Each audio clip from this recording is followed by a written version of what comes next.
श्री कृष्ण कहते हैं कि अपना लक्ष्य हमेशा बड़ा रखना चाहिए, बड़े सपने देखने चाहिए। जितना बड़ा लक्ष्य होगा उसके प्रति उतने ज़्यादा प्रेरित होंगे। हो सकता है बड़ा लक्ष्य आप हासिल ना भी कर पाए, लेकिन उस बड़े लक्ष्य के पीछे जाते जाते आप बहुत कुछ हासिल कर लेंगे। प्रेरणा आपके बहुत ज़्यादा प्रयास करने से नहीं आएगी। इसके लिए आपको थोड़े से अपने विचार में, सोच में परिवर्तन रखना होगा। कठिनाइयों में या विपरीत परिस्थिति में आपको हमेशा संभावनाओं के बारे में सोचना चाहिए और आपको इसकी आदत डालनी चाहिए। चाहे परिस्थिति कुछ भी हो, आपको पहले उसको स्वीकार कर लेना चाहिए। इसके बाद आपको आगे की संभावनाओं के बारे में सोचने की आदत डालनी चाहिए। ऐसी आदत डालने के लिए आप छोटी छोटी परिस्थितियों से शुरुआत कर सकते हैं। कभी भी अगर आपके मन में नकारात्मक विचार आए तो आप ये सोचने की आदत डालिए कि ज़्यादा से ज़्यादा क्या हो सकता है, ज़्यादा से ज़्यादा क्या नुकसान हो सकता है। आपको लगेगा कि ये बहुत छोटी सी बात है और आपका नकारात्मक विचार चला जाएगा और आप प्रेरित रहेंगे अपने कार्य के प्रति। गलत स्वभाव रखने से आपकी प्रेरणा खत्म हो जाएगी। आपको एक अच्छा इंसान बनने की ज़रूरत है।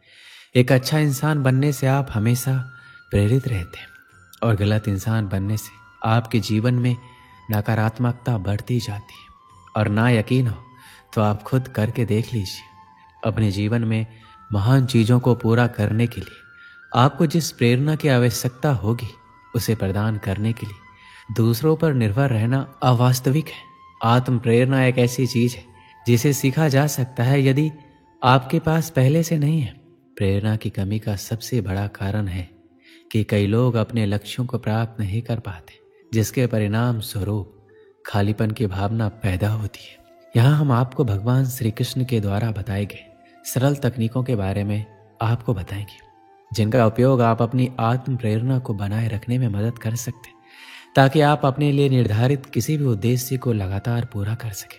अपने आप को लगातार याद दिलाना महत्वपूर्ण है कि आप किसी विशेष लक्ष्य या उद्देश्य का पीछा क्यों कर रहे हैं। ये उन लक्ष्यों के लिए विशेष रूप से सच है जिन्हें हासिल करने में दूसरों की तुलना में अधिक समय लग सकता है। बहुत प्रयास करने और वांछित परिणाम ना देखने के बाद प्रेरणा खोना सामान्य है। लाभों के बारे में खुद को याद दिलाना अपनी प्रेरणा को पुनर्जीवित करता है, ताकि आप अपने उद्देश्यों को पूरा करने के लिए करीब जा सकें। हो सकता है किसी के लिए सबसे बड़ा मोटिवेशन सपने हो, लेकिन क्या आपका यह मोटिवेशन उस समय भी बना रहेगा जब आपके सपने पूरे हो जाएंगे? या हो सकता है किसी के लिए सबसे बड़ा मोटिवेशन फेम हो, तो क्या बहुत फेमस हो जाने के बाद वह हमेशा मोटिवेट रहेगा? शायद नहीं। लेकिन मेरे अनुसार सबसे बड़ा मोटिवेशन होता है मृत्यु, जो कोई तत्काल मोटिवेशन नहीं है। अगर हम हमेशा हर दिन इस तरह जी कि कल हम मरने वाले, तो इससे बड़ा मोटिवेशन कुछ नहीं होगा और इस तरह हम हमेशा के लिए मोटिवेट हो सकते हैं। आज की इस भागदौड़ भरी जिंदगी में हर व्यक्ति चाहता है कि हम हमेशा मोटिवेट रहें, अपने लक्ष्यों तक पहुंचे। लेकिन मोटिवेट रहना अपने लक्ष्यों तक पहुंचने और मनचाहा जीवन जीने के सबसे चुनौतीपूर्ण हिस्सों में से एक हो सकता है। क्या आप भी चाहते हैं कि आप प्रतिदिन अधिक प्रेरित महसूस करें, लेकिन सुनिश्चित नहीं है कि उस चिंगारी को वापस कैसे लाया जाए? आप जीवन में चाहे कुछ भी शुरू करना चाहते हो, आप समस्याओं को हल करना चाहते हो, अपनी आदतों को बदलना चाहते हो, एक नई दिनचर्या शुरू करना चाहते हो या कुछ कार्य, सभी के लिए प्रेरणा का उपयोग बहुत ही जरूरी होता है। जब भी आप अपने जीवन में कोई भी कार्य शुरू करना चाहते हैं तो सबसे ज़्यादा जरूरी है अपनी प्रेरणा को बढ़ाने पर ध्यान देना। सबसे पहले आप छोटे और प्राप्त करने योग्य लक्ष्य निर्धारित करें। यदि एक साथ आप बहुत अधिक भार लेने की कोशिश करेंगे तो ये केवल आपको जल्दी छोड़ने का कारण बनेगा। जब आप कोई भी कार्य में विफल होते हैं तो अपने आप को हराना बहुत आसान होता है, लेकिन आपके कार्य की विफलता किस कारण हुई उस पर ध्यान केंद्रित करना आसान होता है। उस समय अपने आप को अपने से पूछने की जरूरत है कि आप कुछ भी ठीक क्यों नहीं कर सकते। इसे अंतिम लक्ष्य तक पहुंचाना इतना कठिन क्यों है? जब आप कोई कार्य शुरू करते हैं तो लक्ष्यों को प्राप्त करना बहुत मुश्किल होता है, लेकिन अपने लक्ष्यों को आसान बनाने के लिए आपको किसी और की आवश्यकता भी जरूरी है। अपने मोटिवेशन के स्तर को बढ़ाने के लिए कभी कभी बाहरी प्रभावों की आवश्यकता होती है, ताकि आप नियंत्रण में रह सके और आगे बढ़ सके। जब भी आप कोई लक्ष्य निर्धारित करें तो अपने किसी मित्र या पारिवारिक सदस्य को बताएं जिस पर आप अपने लक्ष्यों के बारे में भरोसा करते हैं। ताकि वो आपको जवाबदेह ठहरा सके और आपको सही रास्ते पर रख सके। कुछ दिन के लिए दूसरों की तुलना में मोटिवेट रहना थोड़ा कठिन होगा, लेकिन जब आपको कोई अपना आपके लक्ष्य के बारे में बताए जिससे आपको अपना लक्ष्य प्राप्त करना सरल हो सकता है। कुछ समय पहले की बात है, एक दुकानदार जिन्होंने एक अगरबत्ती की दुकान खोली। राम प्रसाद जी हर रोज की तरह घर से निकले अपनी दुकान पर जाने के लिए। उन्होंने सुगंधित एवं बेस्ट क्वालिटी की अगरबत्तियां अपने यहाँ मंगाई और बहुत अच्छे से अपनी दुकान पर सजाई हुई थी। राम प्रसाद जी एक नरम किस्म के व्यक्ति थे।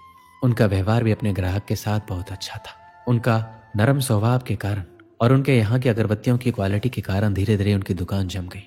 उनके यहाँ हर रोज अच्छी बिक्री होने लगी और उन्हें अच्छा खासा मुनाफा भी होने लगा।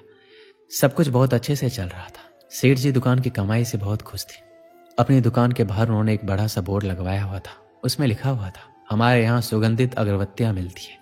एक दिन एक ग्राहक आया, उसने वो बोर्ड पढ़ा और बोलने लगा, सेठ जी मुझे इस बोर्ड में कुछ गड़बड़ी लग रही है। सेठ जी भोले वाले थे, पूछने लगे, क्या हो गया, आपको क्या गड़बड़ी लगी? मैंने तो वही लिखवाया है जो मैं यहाँ बेचता हूँ, इसमें क्या गलत है? जवाब में उस ग्राहक ने कहा कि आपने लिखवाया है कि हमारे यहाँ सुगंधित अगरबत्तियां मिलती है, तो आप मुझे बताइए कि आपने कहाँ सुना है कि अगरबत्तियां दुर्गंधित होती है? अगरबत्तियां तो सुगंधित ही होती है, इसलिए आपने जो लिखवाया है हमारे यहाँ सुगंधित अगरबत्तियां मिलती है, इसमें से सुगंधित हटवा दीजिए। बेचारे सेठ जी भी भोले भाले इंसान थे। उस ग्राहक की बात में सेठ जी आ गए और सोचने लगे कि बात तो सही कह रहे हैं। उसने बोर्ड से सुगंधित शब्द हटवा दिया। अब उसके बोर्ड पे लिखा हुआ था, हमारे यहाँ अगरबत्तियां मिलती है। फिर सब कुछ ठीक चल रहा था। अभी भी दुकान अच्छा खासा मुनाफा कमा रही थी। कुछ समय के बाद एक और सज्जन आए। उन्होंने बोर्ड को पढ़ा तो अपना ज्ञान देने लगे। सेठ जी, आपके बोर्ड में कुछ गड़बड़ी लग रही है। तो सेठ जी अब इस बार उस ग्राहक की बात को भी गौर से सुनने लगे। उन सज्जन ने अपनी राय रखते हुए बोला, सेठ जी आपने लिखवाया हुआ है कि हमारे यहाँ अगरबत्ती मिलती है, तो इसमें हमारे यहाँ का क्या मतलब है? अगरबत्ती की दुकान आपकी ही तो है, आपके यहाँ ही तो मिलेगी, और किसके यहाँ मिलेगी? ये जो दो शब्द है ये कुछ जम नहीं रहे। मेरा मानिए तो इन दोनों शब्दों को हटा दीजिए। अब इस बार सेठ जी भी सोच में पड़ गए। सोचने लगे, बात तो ये सही कह रहे हैं, सिर्फ हमारा दुकान ही तो है, हमारे यहाँ लिखवाने का मतलब क्या बनता है? अब इस बार फिर उन्होंने पेंटर को बुलवाया और बोर्ड पर से हमारे यहाँ शब्द हटवा दिया। अब उस बोर्ड पर केवल अगरबत्तियां मिलती है यही लिखा हुआ था। कुछ 15-20 दिन बीते होंगे। एक और ग्राहक आए और बोर्ड को देखकर अपनी राय देने लगे कि सेठ जी अगरबत्तियां मिलती है क्यों लिखवाया है? सबको दिख ही रहा है अगरबत्तियां रखी हुई है तो मिलेंगे ही ना, ऐसा तो नहीं है कि नहीं मिलेगी, तो ये लिखवाने का क्या मतलब? मेरी मानिए तो इन दोनों शब्दों को हटा दीजिए। सेठ जी ने फिर से पेंटर को बुलवाया और उन दो शब्दों को भी हटवा दिया। अब वहां सिर्फ अगरबत्तियां ही लिखा हुआ था। 1-2 महीने ही बीते थे। एक दिन एक और सज्जन पुरुष आए और बोर्ड देखकर कहने लगे, साहब आपने इस पर अगरबत्तियां क्यों लिखवाया हुआ है? सबको दिख ही रहा है अगरबत्तियों की दुकान है तो अगरबत्तियां ही मिलेगी, मोमबत्तियां तो मिलेगी नहीं, तो ये क्यों लिखवाया हुआ है? मुझे तो ये कुछ जम नहीं रहा है, इसे हटवा क्यों नहीं देते? लिहाजा फिर से पेंटर को बुलाया गया और अब अगरबत्तियां शब्द को भी हटवा दिया गया। अब बोर्ड पर कुछ नहीं लिखा था, बिल्कुल खाली हो गया था वो बोर्ड। कुछ महीने बीते। अब धीरे धीरे उनका धंधा मंदा होने लगा, बिक्री कम होने लगी। सेठ जी कुछ समझ नहीं पा रहे थे ऐसा क्यों हो रहा है। अभी तक सब कुछ ठीक चल रहा था, फिर ये अचानक बिक्री कम क्यों होने लगी? कुछ समय बाद सेठ जी का एक बहुत ही पुराना दोस्त था, वो आया। दुकान पर ऐसे ही बात चलने लगी तो चलते चलते बात काम धंधे के ऊपर चलने लगी। सेठ जी ने बताया कि कुछ समय से काम धंधा ठीक नहीं चल रहा है, बिक्री बहुत कम हो गई है, पर वजह समझ नहीं आ रहा है। तो सेठ जी का दोस्त दुकान के बाहर गए और दुकान को चारों तरफ से देखने लगे। अचानक से उनके दोस्त की नज़र उस बोर्ड के ऊपर गई। उस बोर्ड को देखकर वो हैरान रह गए। दौड़ के वो सेठ जी के पास आए और बोलने लगे, अरे ये क्या कर रखा है तुमने? बेवकूफ़ हो क्या? तुमने जो इतना बड़ा बोर्ड खाली छोड़ रखा है उस पर कुछ नहीं लिखवाया। तुम्हें कुछ लिखवाना चाहिए जिससे तुम्हारी पहचान बने। तुम उस बोर्ड पर लिखवाओ कि हमारे यहाँ सुगंधित अगरबत्तियाँ मिलती है, फिर देखना कि दुकान कैसे चलेगी। इधर सेठ जी के दोस्त ने यह बात कही, उधर सेठ जी का दिमाग ठनका कि कैसे सबकी राय लेते लेते उन्होंने अपना ही नुकसान करवा लिया। अब सेठ जी को अच्छे से समझ आ गया था कि उनकी गलती थी कि कैसे वो सबकी राय लेते चले गए और अपना ही नुकसान करवा लिया। इस कहानी से हमें क्या सीख मिलती है? अगर आप सबकी राय लेते जाएंगे तो कहीं आपकी अपनी राय का धंधा मंदा ना बढ़ जाए।